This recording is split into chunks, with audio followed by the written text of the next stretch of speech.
Hello everyone, welcome to my channel. आज जिस pome को हम डिस्कस करेंगे वो है क्लास 10th की fire and eyes. It is composed by Robert Frost. So let's start with it. इसके पहले पैराग्राफ में ये बताया जा रहा है किस तरीके से अर्थ जो हमारी दुनिया है उसको दो तरीक़ों से पेरिश मतलब ख़त्म करना, ठीक है। एक तरीके से डाई, उसको बिल्कुल पूरी तरीके से तबाह करने के लिए दो फैक्टर जिम्मेदार होते हैं। पहला होता है फायर और दूसरा होता है आइस। बहुत ज़्यादा गर्मी या बहुत ज़्यादा शीतलता भी किसी चीज़ को ख़राब करने के लिए दोनों ही तरीके से उस चीज़ को तबाह किया जा सकता है। आपका बहुत ज़्यादा बुरा होना किसी के प्रति या बहुत ज़्यादा अच्छा व्यवहार, दोनों ही घातक होता है। इसीलिए हर चीज़ में कंट्रोल रखना बहुत ज़रूरी है, ठीक है। अब देखते हैं इसका फर्स्ट पैरा क्या बता रहा है। Some say that world will end in fire, some say in ice. From what I have tasted of desire, I hold with those who favor fire. कुछ कहते हैं कि जो दुनिया है ये फायर की वजह से, आग, ठीक है, तपश की वजह से ख़त्म हो जाएगी। कुछ कहते हैं ये तो आइस, ये तो ठंडक से ही ख़त्म हो जाएगी।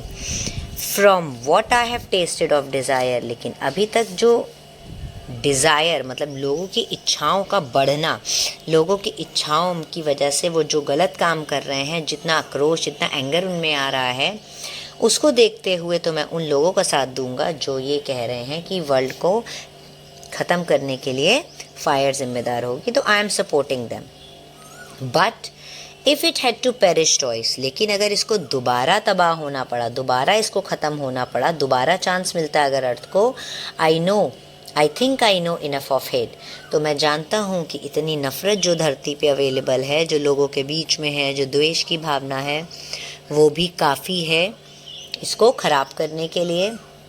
To say that for destruction ice is also great. अगर डिस्ट्रक्शन की बात है, तबाही की बात है, किसी को ख़त्म करने की बात है, तो आइस भी काफ़ी है। And would suffice, suffice means होता है बी सफिशेंट। सफिस जिसको हम क्या बोलते हैं कि कोई भी चीज़ किसी काम को करने में सफिशेंट है, तो आइस भी पूरी तरीके से सफिशेंट है किसी चीज़ को डिस्ट्रक्ट करने में, यानी कि ख़राब करने में, ठीक है। अब हम देखते हैं इसकी ऑल्दो जो टोटल समरी क्या निकल के आती है। Fire and ice present two ideas about how the world will end. जैसे कि मैंने आपको बताया, इस पोम में दो आइडिया निकल के आ रहे हैं कि अर्थ को एंड या वर्ल्ड को एंड करने के लिए दो फैक्टर जिम्मेदार होंगे। One way that it might ends in by fire, पहला फेवर कर रहा है फायर को, and earth could be consume by its own fiery core or be incinerated by increasingly hot सन।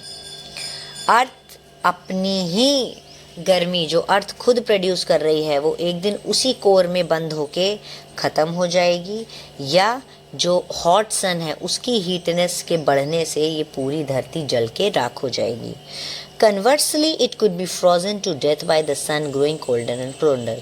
और दूसरी तरफ अगर मैं बात करूं, अगर इंसान को देखो, कई लोग तो सर्दियों में भी मर जाते हैं फ्रीज़ होके, सिर्फ गर्मियों की तपश से नहीं, सर्दियों की फ्रीजिंग जो पावर होती है ठंड की, जो आइस की, उससे भी लोग मर जाते हैं। तो जब सन धीरे धीरे कोल्डर और कोल्डर मतलब धीरे धीरे वो बढ़ेगा अपनी चरम सीमा पे, जब मौसम ऐसा क्रिएट होगा तो अर्थ को ख़त्म होने में तब भी ज़्यादा समय नहीं लगेगा। The scientific debate during the time to suggested that these two possible. अगर आप साइंटिफिक पॉइंट ऑफ व्यू से भी देखो तो भी फायर और आइस दोनों ही ऐसे फैक्टर हैं जो अर्थ को ख़त्म करने की शक्ति रखते हैं। In the poem however the poet adds an emotional dimension to the debate.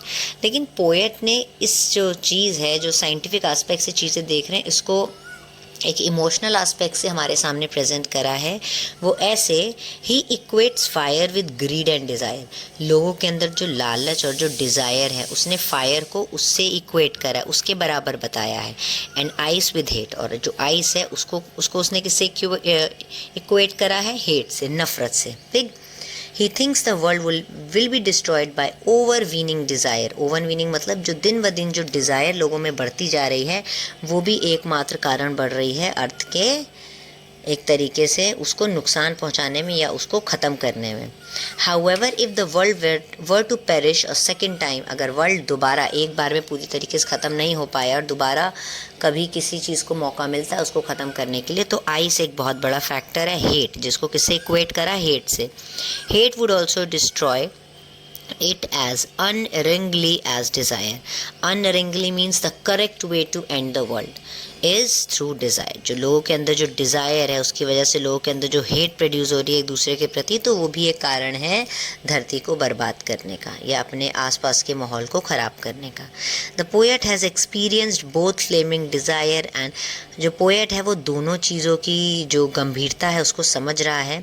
एक है फ्लेमिंग डिज़ायर, बढ़ती डिज़ायर, तरीके से आग की तरह जलती हुई desire, and the cold unemotional hate. Cold और अनइमोशनल मतलब कि जिसके अंदर कोई भाव नहीं है, विदाउट भाव आप किसी से हेट कर रहे हो तो बनी बात है, वो भी एक बहुत ही घातक रूप होगा किसी से बिना किसी मतलब के नफ़रत करना। Knows that they would both suffice to destroy the world, और ये भी अच्छे से पता है कि ये दोनों ही सफिशिएंट हैं धरती को तबाह करने में या फिर ख़त्म करने में। ठीक है, अब इसके बाद इसका सेंट्रल आइडिया भी मैं आपको यहाँ दे रही हूँ। सेंट्रल आइडिया में कुछ खास नहीं है, उसमें बस थोड़ा सा चीज़ें ये बताई गई हैं कि फायर एंड आइस दोनों ही एक डिबेट क्रिएट कर रही हैं कि अर्थ को किस तरीके से एट द एंड उसको मतलब ख़त्म करना है।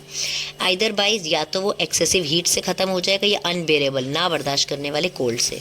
द पोएट एक्सटेंड, अब पोएट आगे बताता है इस डिबेट को ह्यूमन इमोशन से इक्वेट करता है। जो फायर है उसको इक्वेट करता है लस्ट और ग्रीड से, जो कि अर्थ को डिस्ट्रॉय करने के लिए सफिशिएंट है। और दूसरे हाथ पे अगर बात करें आइस, जिसको वो कंपेयर करता है हेट से, वो भी लाइफ, जो हमारी अर्थ पे लाइफ है उसको फ्रीज करने में पूरा एक तरीके से मतलब काफ़ी सफिशिएंट है, वो भी अर्थ को ख़राब करने में। ठीक है, आई होप आपको ये पोम समझ आई होगी। Thank you so much.